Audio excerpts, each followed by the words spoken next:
ان کے گھر میں بیوی آتی ہے، پھر بچے پیدا ہوتے ہیں، پھر خود باپ بنتے ہیں، پھر بیٹھ کے روتے ہیں یار ہم نے والدین کو بڑا ستایا، آج ہم کیسے ذلیل ہو رہے ہیں۔ لیکن وقت گزر جاتا ہے، بیت جاتا ہے، اس وقت کی ندامت کا کیا فائدہ جب کام کا وقت ہی گزر جائے۔ تو اب دیکھیں نوح علیہ السلام، لیکن جناب اڑا ہوا وَحَالَ بَيْنَهُمَا الْمَوْجُ فَكَانَ مِنَ الْمُغْرَقِينَ۔ ایک موج نے تھپیڑا مارا اور پانی میں ڈوبنے لگے۔ جب ڈوبنے لگے تو اب نوح علیہ السلام کے نادى نوح ربہ، اب نوح علیہ السلام نے دعا مانگی تو کس سے؟ اللہ سے کہ ان ابنی من اہلی وان وعدک الحق وانت احکم الحاکمین۔ تو اس قصے کا مقصد ہم نے نہیں جانا، ہم نے آج کے منظر میں صرف یہ دکھلانا ہے کہ آدم دعا مانگتا ہے تو اللہ سے، اور نوح علیہ السلام دعا مانگتے ہیں تو اللہ سے، اور حضرت زکریا بیٹا مانگتے ہیں تو اللہ سے کہ رب لا تذرنی فردا وَأَنْتَ خَيْرُ الْوَارِثِينَ۔ اور دوسری جگہ قرآن کہتا ہے کہ کاف ہا یا عین صاد ذکر رحمت ربک عبدہ زکریا اذ نادى ربہ نداء خفیا، کہ رات کو کھڑے ہیں اور اللہ کے آگے گڑ گڑا کے، اللہ کے آگے بڑا چپکے سے عاجزی سے دعائیں مانگ رہے ہیں کہ اللہ مجھے بھی اولاد عطا فرما۔ اسی طرح دیکھیں کہ امرات عمران نے اگر منت مانی ہے تو کس کے نام سے؟ کیونکہ منت ماننا چاہیے، یہ بھی تو قولی بات، یہ بھی تو زبانی ہے۔ اسے کہتے ہیں انی نذرت لک ما فی بطنی محررا، یا اللہ جو میرے بطن میں ہے، جو میرا اللہ بچہ ہے بچی ہے آپ جانتے ہیں، میں تیرے نام پہ اسے وقف کر دوں گی، میں تیری دین کے لیے وقف کر دوں گی، مہربانی کر میری آرزو پوری کر دے۔ تو اب منت مانگ رہے ہیں تو اللہ سے، اور دعا مانگ رہے ہیں تو اللہ سے۔ سیدنا ابراہیم الخلیل پہ نظر ڈالیں کہ اسی سرزمین حرم میں اپنی بیوی بچوں کو چھوڑا ہے، جب علیحدہ ہو گئے، دور ہو گئے، اوجل ہو گئے، کھڑے ہیں ربنا انی اسکنت من ذریتی بواد غیر ذی زرع عند بیتک المحرم ربنا اقیموا الصلاة فاجعل افئدة من الناس تهوی الیہم وارزقهم من الثمرات لعلهم يشكرون ربنا انك تعلم ما نخفي وما نعلن، اور کہیں کہتے ہیں ربنا واجعلنا مسلمین لك ومن ذریتنا، اور کہیں کہتے ہیں ربنا وابعث فیہم رسولا، ربنا کس کو پکارو؟ سیدنا ابراہیم الخلیل جو ابو الانبیاء ہے، جس کی ذریت میں اللہ نے نبوت رکھ دی ہے، اور وہ ابراہیم علیہ السلام جس کو اکیلا ابراہیم کو اللہ نے فرمایا اکیلا ابراہیم پوری ایک امت ہے، ان ابراہیم کان امۃ، وہ اگر مانگتا ہے تو کس سے مانگ رہا ہے؟ اپنے اللہ سے مانگ۔ اور اسی طرح دیکھ لیں کہ حضرت لوط علیہ السلام جب اپنے گھر میں ہیں، اللہ کے فرشتے آئے ہیں، ان کو پتہ نہیں یہ فرشتے ہیں، اور قوم آئی ہوئی ہے، قوم نعوذ باللہ ان کی نیتیں خراب ہیں، اور حضرت لوط علیہ السلام کس سے دعا مانگتے ہیں؟ رب نجنی واہلی، یا اللہ مجھے اور میرے اہل کو بچا۔ اس مشکل کی گھڑی میں مانگ رہے ہیں تو اللہ تبارک و تعالیٰ سے مانگ رہے ہیں، اور حیران ہو کے کھڑے ہیں کہ میں کیا کروں، اللہ تیرے سوا تو میرا کوئی نہیں، میں تو اپنے مہمانوں کی عزت کی حفاظت بھی نہیں کر سکتا۔ اور مہمانوں کے لیے قوم اتنی گمراہ ہو چکی ہے، اللہ معاف کرے، اتنی گمراہ ہو چکی ہے کہ حضرت نوح علیہ السلام کا دروازہ کھٹکھٹایا، جب آپ نے نہ مانا کہ کچھ تو لحاظ کرو، میرے مہمان ہیں، مہمانوں کو تو کوئی دشمن بھی نہیں چھیڑتا ہے، تو انہوں نے دروازہ توڑ دیا اور بعد دیواریں پھلانگ کے اندر آ گئے۔ اور حضرت نوح علیہ السلام، لوط علیہ السلام بار بار نصیحت کریں، ظالموں تمہارے گھر میں عورتیں موجود ہیں، بیویاں موجود ہیں، کچھ تو شرم کرو، اور تم تو ایک ایسا جرم کر رہے ہو کہ تم سے پہلے دنیا میں کسی نے یہ جرم کیا ہی نہیں ہے لواطت کا۔ یہ عمل لواطت جو ہے، یعنی مرد کا مرد سے وضع غیر فطری کا عمل کرنا جو ہے، یہ لوط علیہ السلام کی قوم سے پہلے یہ کبھی دنیا میں ہوا ہی نہیں۔ اس لیے قرآن کہتا ہے کہ سیدنا لوط علیہ السلام نے کہا کہ انکم لتاتون الفاحشۃ ما سبقکم بها احد من العالمین انکم لتاتون الرجال شہوۃ من دون النساء، کہ ظالمو تم تو ایک ایسا خبیثی، ایک ایسی خباثت کر رہے ہو، تم سے پہلے کسی ان سے جن نے یہ گناہ نہیں کیا ہے کہ تم عورتوں کو چھوڑ کے مردوں کے ساتھ، لڑکوں کے ساتھ بدفعلی کرتے ہو، اتنا گھناؤنا جرم۔ لیکن قوم کتنی بے حیائی پہ آ چکی ہے، وہ کہتے ہیں کیا لوط علیہ السلام ہمیں تقریر کر رہے ہو، ما لنا فی بناتک من حق، ہمیں عورتوں کے ساتھ کوئی تعلق ہے، انک لتعلم ما نرید، اور تو جانتا ہے کہ ہمیں تو یہ لڑکے چاہیے، بڑے خوبصورت ہیں۔ اب لوط علیہ السلام گھبرا کہ میں کیا کروں۔ اب حضرت لوط علیہ السلام اتنے پریشان ہیں، کہتے ہیں میں کیا کروں، میرے ساتھ تو کوئی ظاہری اسباب کی حد تک مدد کرنے والا نہیں ہے، اللہ تیرے سوا میری کون مدد کرتا۔ تو جب لوط علیہ السلام اتنے گھبرائے تو اللہ کے حکم سے فرشتے بول پڑے، قالوا یا لوط انا رسل ربک، کیوں گھبرا رہے ہو، ہم تو اللہ کے بھیجے ہوئے فرشتے ہیں، لن یصلوا الیک، یہ نہ تمہارا کچھ بگاڑ سکتے ہیں نہ ہمارا کچھ بگاڑ سکتے ہیں۔ اب حیران ہوئے لوط علیہ السلام، اچھا یہ تو اللہ کے فرشتے ہیں۔ اور قرآن کہتے ہیں فتبصنا علی اعینہم، بس جبریل نے ذرا یوں پر اللہ کے حکم سے کیا تو سارے اندھے ہو گئے، اب نظر ہی کچھ نہیں آ رہا۔ تو بہرحال وہ ایک عظیم قصہ ہے، لیکن مقصد میرے کہنے کا یہ تھا کہ لوط علیہ السلام نے اگر پکارا تو کس کو پکارا کہ رب نجنی واہلی بما یعملون۔ اسی طرح اب آپ دیکھیں کہ سیدنا یونس علیہ السلام اللہ کے پیغمبر ہیں، اور سیدنا یونس علیہ السلام کا واقعہ بھی قرآن پاک میں موجود ہے، لیکن میں ساتھ یہاں ایک بھی عرض کر دوں، چونکہ بعض مفسرین نے اس میں بہت بڑا اللہ عالم غلطی ہوئی ہے، دھوکہ کھایا ہے، یا خدا جانے ان کے مقصد کیا تھا، کیونکہ دلوں کا بھید تو اللہ جانے۔ بعض مفسرین نے اپنی تفسیروں میں، خاص طور پہ اردو کی تفسیروں میں یہ لکھا ہے کہ حضرت یونس علیہ السلام سے فریضہ رسالت کی ادائیگی میں کوتاہی ہوئی، اس لیے اللہ نے اپنی سنت اللہ کو تبدیل کر دیا، اور عذاب جو تھا وہ قوم یونس سے اٹھا لیا گیا، جو کہ عام طور پہ کسی قوم سے نہیں اٹھایا جاتا، لیکن قوم یونس سے عذاب اس لیے اٹھا لیا گیا کہ چونکہ نبی سے، حضرت یونس سے فریضہ رسالت میں کوتاہی ہو گئی تھی۔ تو یہ انہوں نے اپنی تفسیروں میں لکھا ہے، وہ فوت بھی ہو گئے، اللہ ان کی مغفرت کرے۔ بہرحال انسان ہیں، ذلت العالم بھی ہوتی ہے، بڑے بڑے علماء سے بھی غلطیاں ہوتی ہیں، انسان جو ہے وہ پاک تو نہیں ہوتا نا غلطی سے۔ لیکن یہ بات ہمیشہ یاد رکھیں کہ اللہ کے نبی، اللہ کے رسول جو ہیں وہ گناہوں سے معصوم ہوتے ہیں، پاک ہوتے ہیں۔ ایک بات ہمیشہ دماغ میں رکھیں۔ اب اس بات میں اختلاف ہے، بعض لوگ یہ کہتے ہیں کہ اللہ کے پیغمبر گناہوں سے پاک ہوتے ہیں، لیکن بڑے گناہوں سے، چھوٹی باتیں یا چھوٹی غلطی ان سے ہو سکتی۔ اور بعض علماء یہ کہتے ہیں کہ اللہ کے نبی گناہوں سے پاک ہوتے ہیں، یعنی بڑے گناہوں سے تو بالاتفاق بات ہے نا کہ تمام علماء ائمہ سب متفق ہیں کہ اللہ کے نبی بڑے گناہوں سے پاک۔ اب چھوٹے گناہ بعض کہتے ہیں کہ ہاں چھوٹے گناہ ہو سکتے ہیں، اور اس میں بھی پھر دو تفصیلیں ہیں۔ بعض کہتے ہیں کہ چھوٹا گناہ بھی نبوت سے پہلے تو ہو سکتا ہے، نبوت ملنے کے بعد چھوٹا گناہ بھی نہیں ہوتا۔ یعنی ایک قول یہ ہے کہ ابھی تک نبوت نہیں ملی، نبوت ملتی ہے 40 سال کے بعد، تو نبوت ملنے سے پہلے وہ کہتے ہیں کہ بھئی انبیاء سے غلطی ہو سکتی ہے، لیکن نبوت ملنے کے بعد نہیں ہوتی، نہ کبیرہ نہ صغیرہ۔ لیکن محققین، جمہور علماء، جمہور ائمہ دین کی یہ تحقیق ہے کہ نہ، اللہ کے نبی کبیرے سے بھی پاک ہوتے ہیں، صغیرہ سے بھی پاک ہوتے ہیں، نبوت ملنے سے پہلے بھی پاک ہوتے ہیں، نبوت ملنے کے بعد بھی پاک ہوتے ہیں، کیونکہ اللہ کا نبی اگر کوئی خدا نہ کرے، خدا نہ کرے، خدا نہ کرے، کوئی گناہ ہو، غلطی ہو، تو کون پھر اعتبار کرے گا؟ لوگ تو تانا دیں گے،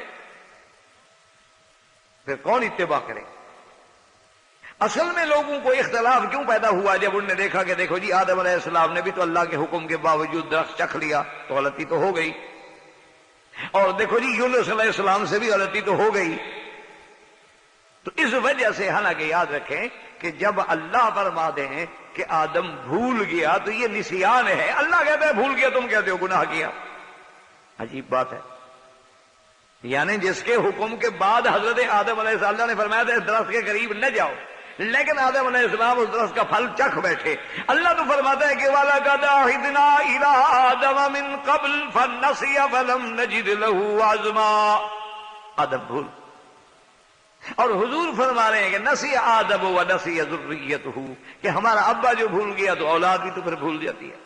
ابے میں جو آ گئی بھول تو اولاد میں بھی تو آئے گی. تو اللہ فرماتا ہے بھول گیا، ہم کہتے ہیں نہیں جی گناہ کیا. اسی طرح وہ کہتے ہیں دیکھو جی اصحاب بدر کے بارے میں اللہ نے نبی علیہ السلام پہ عتاب کیا.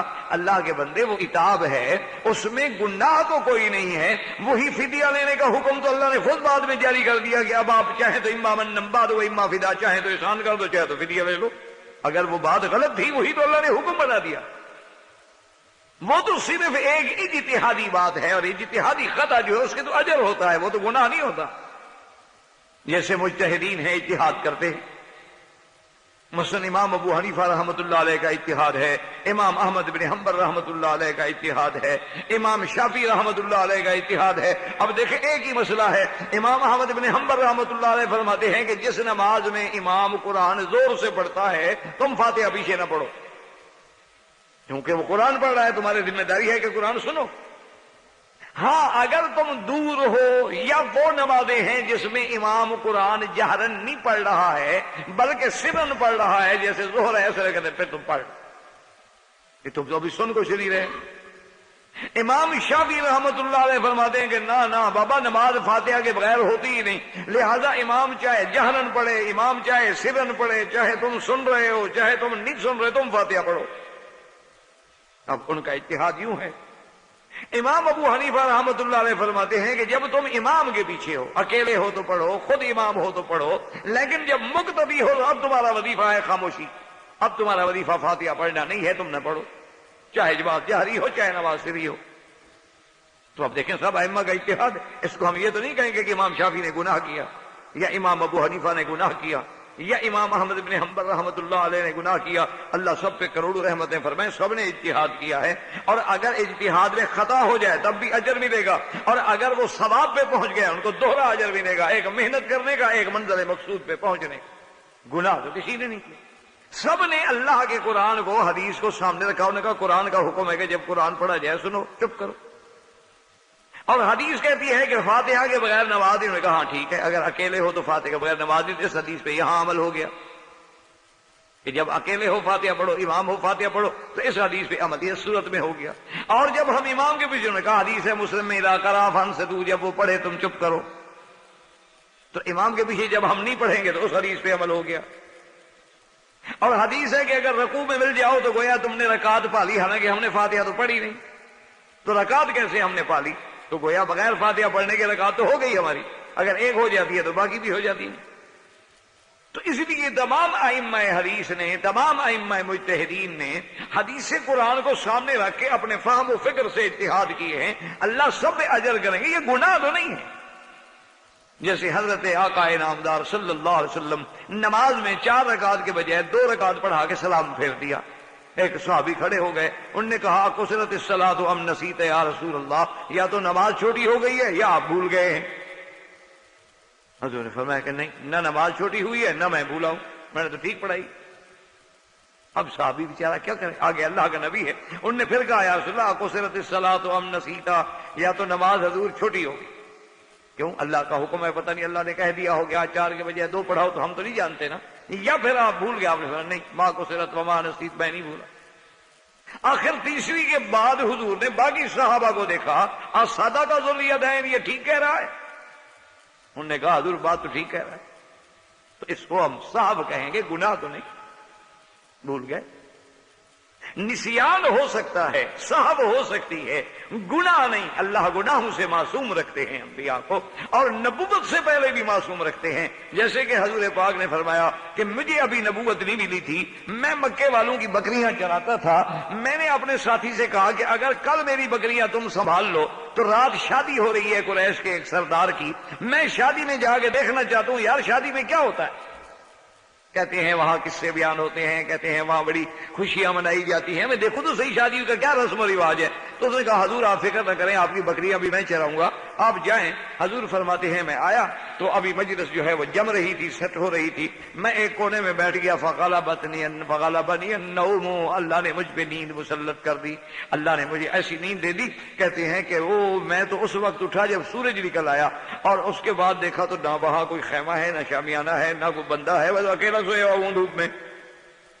پھر میں آ گیا اپنے ساتھی کے پاس, تو اس نے کہا ہاں یا رسول اللہ مجھے بھی سنا ہے یا محمد مصطفیٰ کہ آپ نے کیا سنا رات. میں نے کہا کیا سنا, میں تو سو گیا, مجھے نیند آ گئی. انہوں نے کہا چلو ایسا کریں کل رات فلاں کی شادی ہے, آپ پھر اس میں چلے جائیں. حضور فرماتے ہیں دوسری رات پھر میں آ گیا شادی میں. میں نے کہا آج تو بالکل نہیں سوں گا, بالکل میں دیوار سے لگ کے بالکل تیار ہو کے بیٹھ گیا, ابھی آج نیند نہیں کرتی ہے کسی شکل میں. کہتے ہیں غلبنی النوم, وہی بیٹھے بیٹھے سو گیا. کیوں اللہ نہیں چاہتے تھے کہ میرا نبی محمد مصطفیٰ جھوٹے قصے سنے لوگوں. وہ تو ایسے قصے ہوتے ہیں رسومات سنن یار کے, جیسے ہمارے یہاں ہوتے ہیں کبھی لیلا مجنوں کے, کبھی ہیر رانجھے کے, کبھی جناب سسی پنو کے. کیونکہ آخر یہی قصے سنا سنا کے ہی تو ہم نے لڑکیوں کو تیار کرنا ہوتا ہے نا. کہ سسی تو تب بنے گی نا جب سسی کی قربانیاں سنے گی, ہیر تو تب بنے گی نا, آپ بھی تو رانجھا تب بنے گی نا جب کوئی ہیر نکلے گی میدان میں. اگر آپ قرآن سنائیں گے اس کو کہ بھئی غیر محرم کا دیکھنا حرام ہے, غیر محرم سے بات کرنا حرام ہے, ٹیلی فون پہ بھی بات کرنا حرام ہے, ہاتھ ملانا بھی حرام ہے, بری نظر ڈالنا بھی حرام ہے, پھر تو کام نہیں بنتا نا. کام تو ہی رانجھے سے بنتا ہے. اسی لیے علماء توحید ہے نا, ان کو لوگ پسند نہیں کرتے. وہ کہتے ہیں یہ تو آگے الٹا ڈراتے ہیں, ہمارے سارے کام برباد کرتے ہیں.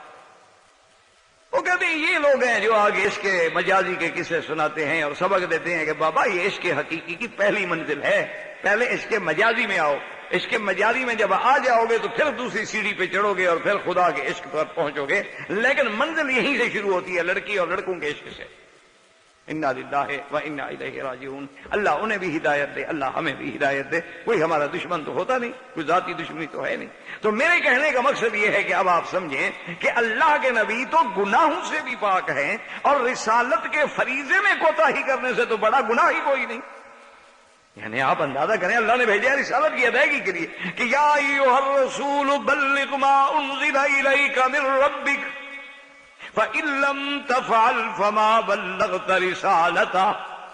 کہ رسول ہم نے آپ کو اسی لیے تو بھیجا ہے کہ میرے دین کی تبلیغ کریں پوری پوری, اور اگر آپ نے میری اتارا ہوا وحی, میرا فرمان, میرا دین نہ پہنچایا تو پھر آپ نے فریضہ رسالت پورا نہیں کیا.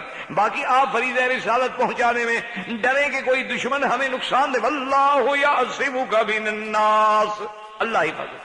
تو پھر یونس علیہ السلام فریضہ رسالت میں کوتاہی کرتے ہیں, نعوذ باللہ ثم نعوذ باللہ ثم نعوذ باللہ. تو اصل بات یاد رکھیں کہ فریضہ رسالت میں کوئی کوتاہی نہیں ہوئی, اور حضرت یونس علیہ السلام سے بھی نہیں ہوئی. اور اگر فریضہ رسالت میں کوتاہی ہوتی تو عذاب آتا ہی کیوں. دیکھو نا جی, اگر نعوذ باللہ ایک رسول نے رسالت کا فریضہ ہی پورا نہیں کیا تو قوم کا کیا قصور ہے. اللہ تو اس وقت تک عذاب دے تک کہ رسول پیغام پورا نہ کر دیں. من اهتدى فإنما يهتدي لنفسه ومن ضل فإنما يضل عليها ولا تزر وازرة وزر أخرى وما كنا معذبين حتى نبعث رسولا. اللہ فرماتے ہیں ہم تو عذاب نہیں دیتے, ہم رسول بھیجتے ہیں, لیکن رسول نے تو پورا فریضہ کیا نہیں, پھر عذاب کو بھیجے. اصل میں ان بیچاروں کو دھوکہ لگ گیا ہے. اصل بات یہ ہے کہ حضرت یونس نے پوری طرح فریضہ رسالت ادا کیا. جب قوم نے نہ مانا, حضرت یونس علیہ السلام نے ان کو بتلا دیا کہ دیکھو تم نہیں مان رہے ہو, 3 دن کے بعد تم پہ عذاب آ جائے. اور اس کے بعد حضرت یونس علیہ السلام بستی کو چھوڑ دیا کہ یہ عذاب آنا ہے, جی ہاں میں کیوں رہوں, آپ اس بستی کو چھوڑ کے دوسری جگہ چلے. قوم نے حضرت یونس علیہ السلام کے فرمان کے مطابق غور کیا. انہوں نے کہا بھئی حضرت یونس نے کہا ہے کہ 3 دن کے بعد عذاب آئے گا, تو اب دیکھیں پہلے کوئی علامات عذاب, اور سب سے پہلے یہ ڈھونڈو کہ کیا یونس علیہ السلام ہماری بستی میں ہے یا یونس علیہ السلام نہیں ہے. اگر یونس علیہ السلام ابھی بستی میں ہیں عذاب نہیں آ رہا, کیونکہ جب تک اللہ کے نبی ہوتے ہیں عذاب نہیں آتا. اور اگر حضرت یونس علیہ السلام چلے گئے ہیں تو اس کا مطلب ہے کہ پھر عذاب آنے والا. انہوں نے جب پتہ کیا, دیکھا کہ یونس علیہ السلام تو چلے گئے, انہوں نے کہا اب تو عذاب آنے والا. اور اس کے بعد جو ہے کچھ عذاب کی علامات بھی ظاہر ہونی شروع ہو گئی. جیسے آپ دیکھتے ہیں نا, اب کہتے ہیں دیکھو جی بادل بن گئے ہیں, ہوا بھی ٹھنڈی لگ رہی ہے, معلوم تو ہوتا ہے بارش آئے گی.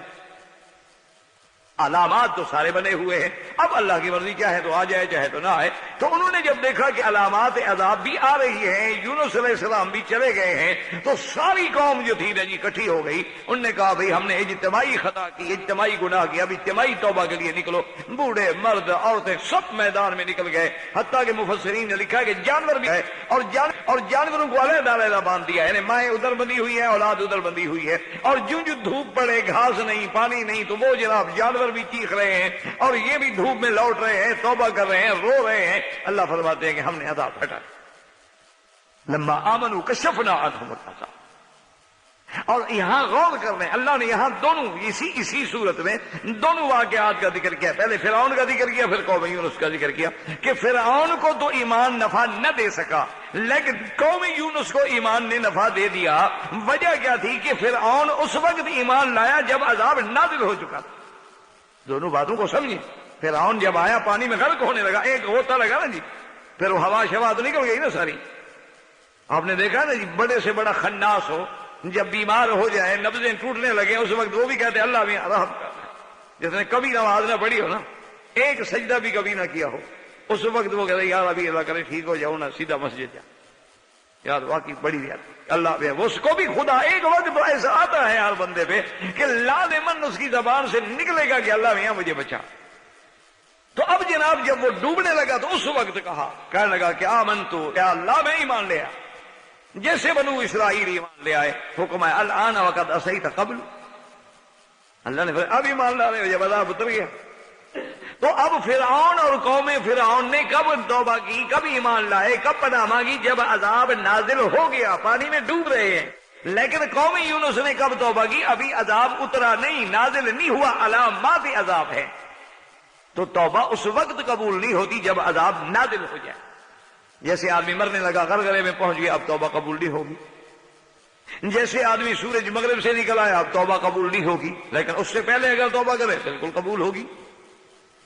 تو اس لیے اب یونس علیہ السلام اس بستی سے دوسری بستی میں تھے، ان کو پتہ چلا کہ قوم پر عذاب نہیں آیا، قوم بچ گئی۔ تو اب یونس علیہ السلام کو فکر ہوا کہ ان کی قوم میں اس زمانے میں یعنی ان کا قانون بھی یہی تھا اور رواج بھی یہی تھا کہ جو آدمی جھوٹ بولتا اس کو سزائے موت دیتے تھے۔ تو اب یونس علیہ السلام نے سوچا کہ میں واپس اگر اپنی قوم کے پاس جاتا ہوں، وہ کہیں گے آپ نے کہا تھا 3 دن کے بعد عذاب آئے گا، عذاب آیا نہیں، کہاں ہے عذاب؟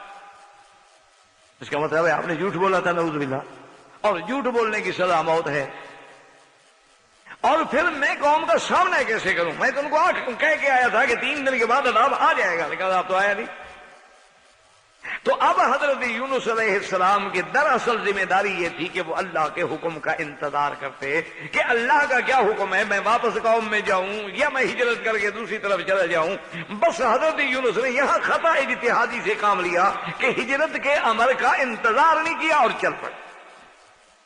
یہ نہیں کہ فریضہ رسالت میں کوئی کوتاہی کی، ان کی غلطی فریضہ رسالت کے ساتھ نہیں تعلق رکھتی، یہ ان کا ذاتی مسئلہ ہے کہ ہجرت کے لیے بھی لازم تھا کہ حکم خدا بندی کا انتظار کرتے۔ جیسے کہ سرکار مدینہ صلی اللہ علیہ وسلم نے صحابہ کو بھیج دیا، صحابہ حبشے چلے گئے، حبشہ سے واپس آ گئے، پھر حبشہ چلے گئے، پھر واپس آئے، بعد حبشہ سے مدینہ ہجرت کر گئے، سارے چلے گئے، لیکن حضور بیٹھے مکے میں ہجرت نہیں کی، اللہ کا حکم آئے تو جائے۔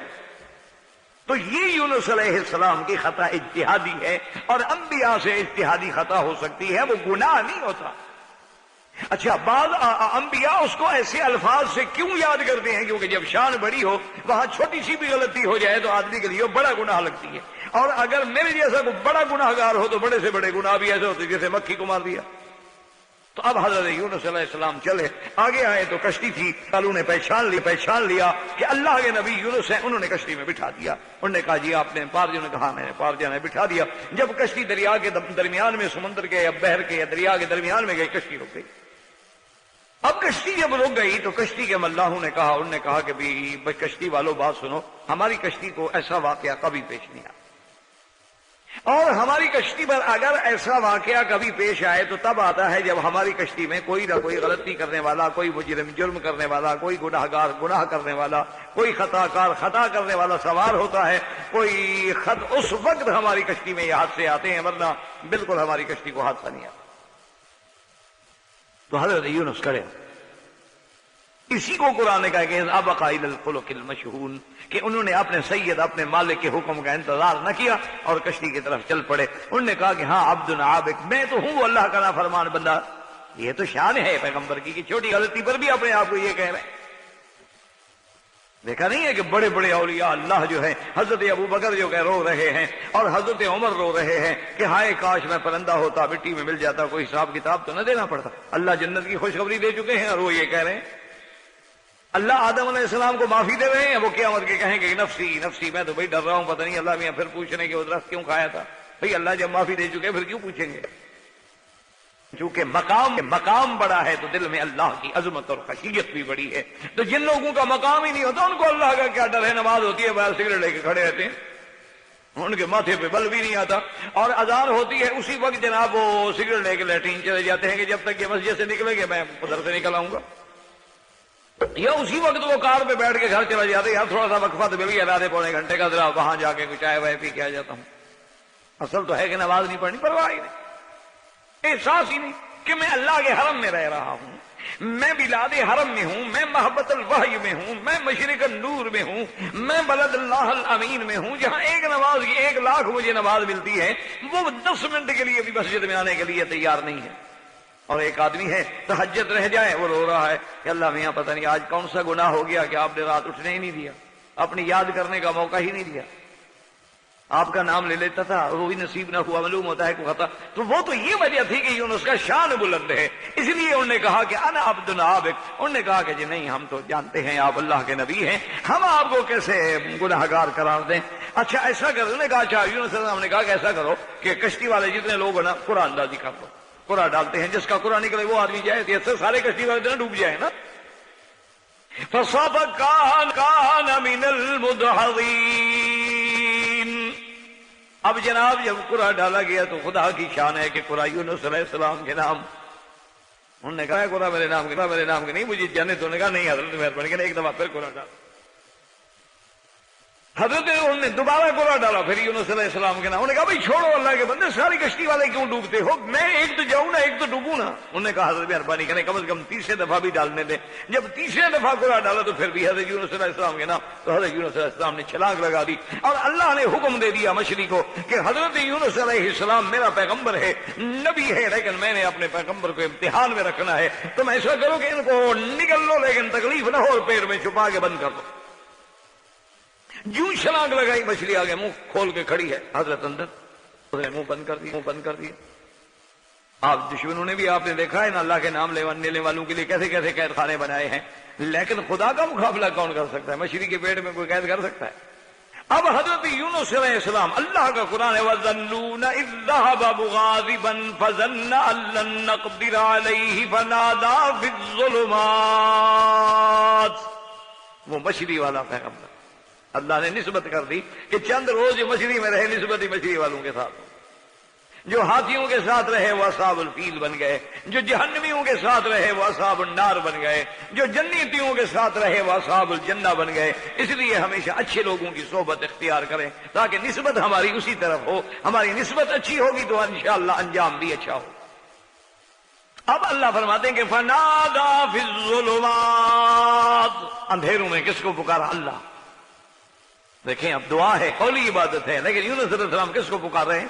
اللہ کو پکار رہے ہیں۔ اندھارے تہ بتا ہے، مچھلی کے پیٹ کا اندھیرا ہے، موجیں ہیں، موجوں پر موجیں ہیں، اور اس کے بعد جناب یہ ہے کہ پھر دریا ہے، رات کا اندھیرا ہے، سارے اندھیروں کے اندر اب وہاں کون سی آنکھ ہے جو دیکھ سکتی ہے؟ کون سا آپ کا کیمرہ ہے جو وہاں پہنچ سکتا ہے؟ لیکن اللہ دیکھ بھی رہے ہیں، سن بھی رہے ہیں۔ فَنَادَىٰ فِي الظُّلُمَاتِ أَن لَّا إِلَٰهَ إِلَّا أَنتَ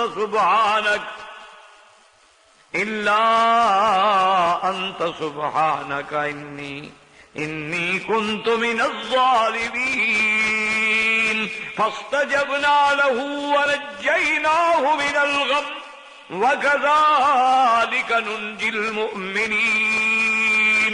اللہ کو پکارے، میرا اللہ تیرے سوا کوئی معبود برحق نہیں ہے، پاک ہے تیری ذات، میں نے اپنے نفس پہ ظلم کیا تھا، حکم کا انتظار نہیں کیا تو میری غلطی ہے نا۔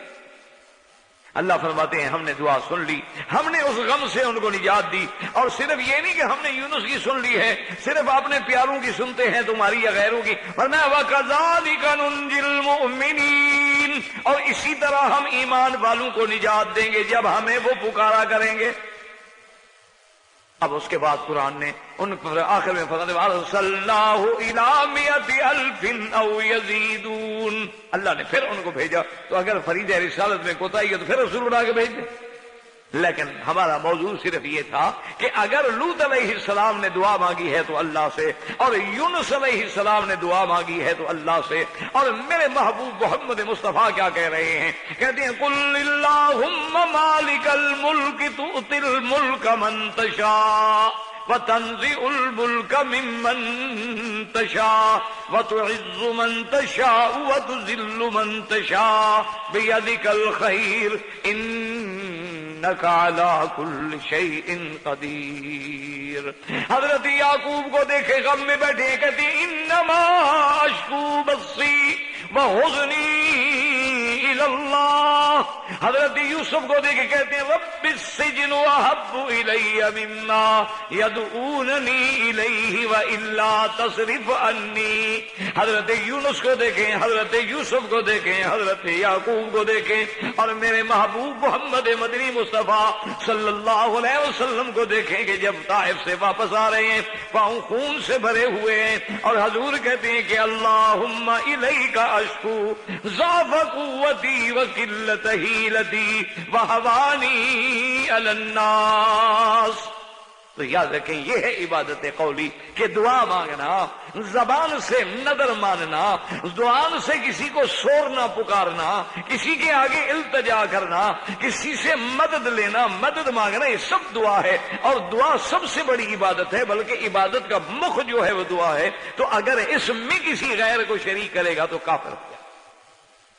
اسی سے آپ اندازہ لگا لیں کہ اب جو مسلمان ہو کر بھی غیر اللہ کو پکارتے، مسلمان ہو کر بھی باقاعدہ یا علی مدد، یا پیر دستگیر، یا شیخ عبد القادر جیلانی شیئا للہ، یا معین الدین چشتی، یا وہاب الحق، یا فلان یا فلان یا فلان، غیر اللہ کو پکارتے ہیں اور اس کے بعد بھی کہتے ہیں کہ ہم ایماندار ہیں، ہم مومن ہیں، موحد ہیں، ہم تو مشرک نہیں.